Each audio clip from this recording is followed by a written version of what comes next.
PM Modi का आज से 2 दिन का सऊदी अरब दौरा। क्राउन प्रिंस के साथ होगी द्विपक्षीय मुलाकात। पहली बार रक्षा क्षेत्र में सहयोग को लेकर हो सकते हैं अहम करार। पीएम मोदी और क्राउन प्रिंस के बीच क्षेत्रीय और वैश्विक मुद्दों पर भी चर्चा। पीएम भारतीय समुदाय के लोगों को भी करेंगे संबोधित। योग एक्सपर्ट्स से भी कर सकते हैं मुलाकात। पीएम मोदी के सऊदी अरब दौरे पर अजमेर दरगाह के सैयद नसीरुद्दीन चिश्ती ने कहा, मोदी जी के प्रति बढ़ा मुस्लिम देशों का विश्वास। मुस्लिम मुल्कों से दोस्ती को मिली और मजबूती। अमेरिकी उपराष्ट्रपति जेडी वैंस के भारत दौरे का दूसरा दिन। जयपुर में कई ऐतिहासिक स्थलों का करेंगे दौरा। राजस्थान अंतर्राष्ट्रीय केंद्र में एक सभा को करेंगे संबोधित। 4 दिवसीय भारत दौरे पर अमेरिका के उपराष्ट्रपति जेडी वैंस ने की पीएम मोदी से मुलाकात। दोनों ही नेताओं ने द्विपक्षीय व्यापार समझौते में हुई प्रगति का स्वागत किया। भारत अमेरिका के बीच द्विपक्षीय व्यापार समझौते पर बातचीत जारी। बुधवार को अमेरिका जाएगा भारतीय वार्ताकारों का एक दल। अमेरिका में अधिकारियों से करेगा बातचीत। अमेरिकी उपराष्ट्रपति जेडी वैंस का भारत दौरा। आप सांसद संजय सिंह ने कहा, टैरिफ पर केंद्र सरकार मजबूती से रखे पक्ष, जिससे हो सके लोगों के हितों की रक्षा। लोकसभा में नेता प्रतिपक्ष और कांग्रेस नेता राहुल गांधी का अमेरिकी दौरा। ब्राउन विश्वविद्यालय में राहुल का व्याख्यान। फैकल्टी मेंबर्स और छात्रों के साथ भी बातचीत। अमेरिका में कांग्रेस नेता राहुल गांधी के दिए बयान पर सियासी घमासान। बोस्टन में बोले राहुल, चुनाव आयोग कर चुका के समझौता साफ है कि सिस्टम में बहुत गड़बड़ है। राहुल गांधी ने चुनाव आयोग पर उठाए सवाल। अनुराग ठाकुर ने कहा, जिन्होंने भारत में संविधान को किया तार-तार, वही बाहर जाकर संवैधानिक संस्थाओं पर उठा रहे हैं सवाल। चुनाव आयोग पर राहुल गांधी ने सवाल उठाया। कांग्रेस सांसद इमरान मसूद ने कहा, लोकतांत्रिक प्रक्रियाओं और पारदर्शिता पर खड़े हो रहे हैं सवाल। चुनाव आयोग को देना चाहिए जवाब। चुनाव आयोग पर दिए राहुल गांधी के बयान को आदित्य ठाकरे ने ठहराया सही। शिवसेना उद्धव गुट के नेता ने कहा, बीजेपी के इशारे पर काम करता है चुनाव आयोग। पूरा विश्व जानता है इलेक्शन कमीशन निष्पक्ष नहीं। राहुल गांधी के बयान पर दिल्ली के मंत्री मनजिंदर सिंह सिरसा ने दिया विवादित बयान। चीन को लेकर राहुल पर लगाया आरोप। कहा, राजीव गांधी ट्रस्ट को पैसे मिले तो चीन के समर्थन में बोले। राहुल गांधी के चुनाव आयोग पर दिए बयान पर आम आदमी पार्टी के नेता सुशील गुप्ता ने कहा, चुनाव प्रक्रिया में बदलाव की है आवश्यकता, लेकिन विदेश में नहीं करनी चाहिए इसकी आलोचना। राहुल गांधी के बयान को लेकर हमलावर बीजेपी पर कांग्रेस का पलटवार। कांग्रेस नेता पवन खेड़ा ने कहा, विदेश में जाकर बोलने की परंपरा तो हम नरेंद्र मोदी से सीख रहे हैं। अब आपको वक्फ कानून को लेकर हो रहे बवाल की खबरें दिखाते हैं। आज all India Muslim personal law board की वक्फ बचाओ कॉन्फ्रेंस दिल्ली के तालकटोरा स्टेडियम में आयोजन किया जा रहा है। मुस्लिम संगठनों के अध्यक्ष और सियासी दलों के नेता भी अपनी बात रखेंगे। दिल्ली में वक्फ संशोधन कानून के खिलाफ कॉन्फ्रेंस। आरजेडी सांसद मनोज झा, कांग्रेस सांसद इमरान मसूद, एसपी सांसद मोहिबुल्लाह नदवी और एएमआईएम चीफ असदुद्दीन ओवैसी हो सकते हैं शामिल। वक्फ कानून पर एआईएमपीएलबी ने कहा, सुप्रीम कोर्ट से हमें पक्की तौर पर राहत, लेकिन अब सुप्रीम कोर्ट के जज पर ही साध रहे हैं निशाना। पीएम मोदी को पंचर तो याद रहा, लेकिन मिसाइल मैन नहीं रहा। वक्फ संशोधन कानून के विरोध में जयपुर में आंदोलन। वेलफेयर पार्टी ऑफ इंडिया और धार्मिक सामाजिक संगठन आंदोलन में एक साथ। मुस्लिम महिलाओं ने संभाली आंदोलन की कमान। वक्फ संशोधन कानून के पक्ष में भी अभियान। संघ से जुड़े मुस्लिम राष्ट्रीय मंच का देश भर में अभियान। इंद्रेश कुमार बोले, हमें तय करना है, देश यजीद के साथ जाएगा या हुसैन के साथ। मुंबई में वक्फ एक्ट को लेकर महाराष्ट्र बीजेपी का कार्यक्रम। केंद्रीय मंत्री किरेन रिजिजू ने वक्फ वर्कशॉप का करेंगे उद्घाटन। कार्यशाला से पहले करेंगे प्रेस कॉन्फ्रेंस। पश्चिम बंगाल में राष्ट्रपति शासन को लेकर सुप्रीम कोर्ट में सुनवाई। याचिकाकर्ता ने हिंसा की घटनाओं का हवाला दिया। कहा, कोर्ट केंद्र को दे राज्यपाल से रिपोर्ट मांगने का निर्देश।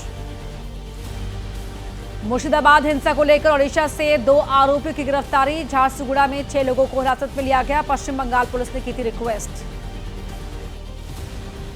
एआईएमपीएलबी ने कहा, कानून व्यवस्था सरकार की जिम्मेदारी है। मुर्शिदाबाद में हुई हिंसा का दुख है, लेकिन प्रयागराज महाकुंभ में भी हुई थी मौत, जिसके आंकड़े सरकार ने बताए झूठे।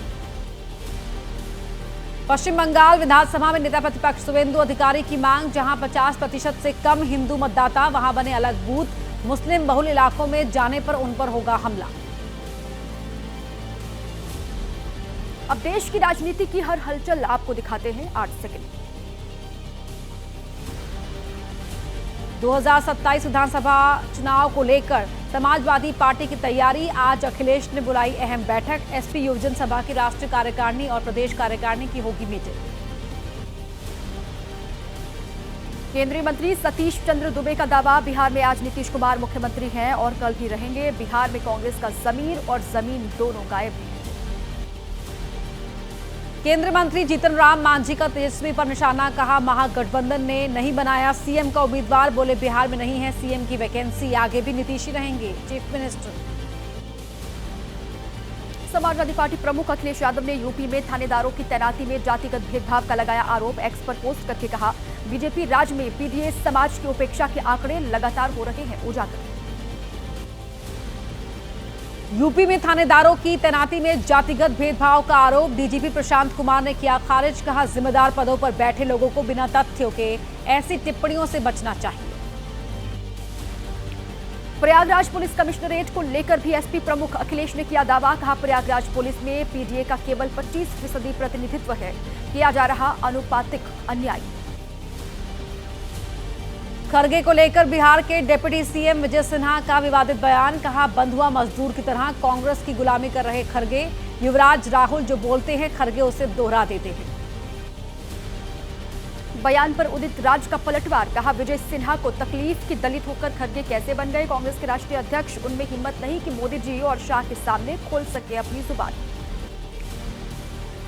विजय सिन्हा के बयान पर कांग्रेस नेता राजेश राठौड़ का तीखा हमला। कहा उनकी बात की वैल्यू क्या है। विजय सिन्हा खुद दूसरे नंबर के डिप्टी सीएम और नीतीश के अंतिम नंबर के बंधुआ मजदूर।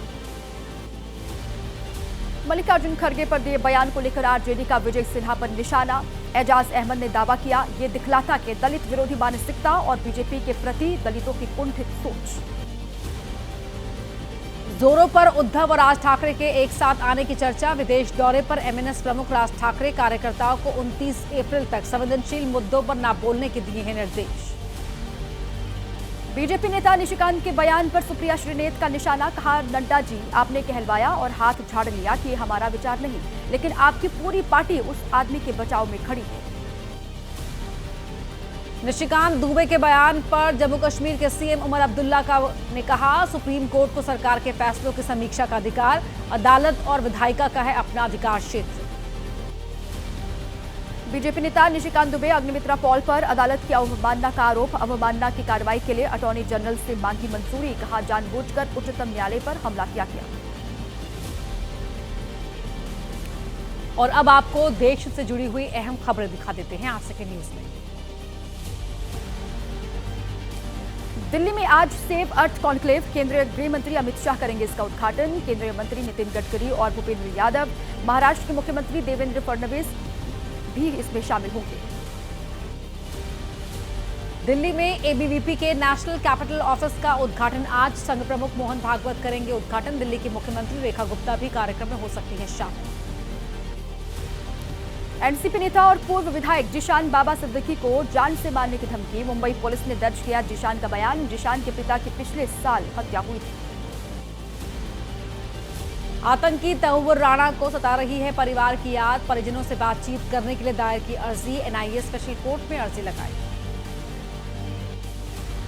नीतीश कटारा हत्या के दोषी सुखदेव पहलवान की सजा खत्म करने की मांग पर सुप्रीम कोर्ट में आज होगी सुनवाई। पिछली सुनवाई में कोर्ट ने दिल्ली सरकार को लगाई थी फटकार। दिल्ली शराब नीति से जुड़े सीबीआई मामले में राउज एवेन्यू कोर्ट में आज सुनवाई होगी। कोर्ट सीबीआई की चार्जशीट पर संज्ञान लेकर कर रहा है सुनवाई। गुजरात के जामनगर में एयरफोर्स के हेलीकॉप्टर की इमरजेंसी लैंडिंग। तकनीकी खराबी की वजह से करवानी पड़ी इमरजेंसी लैंडिंग। खामी दूर होने पर वापस बेस पर लौटा हेलीकॉप्टर। और आइए अब आपको दिखाते हैं कि आपके राज्यों का क्या है हाल तेज रफ्तार के साथ।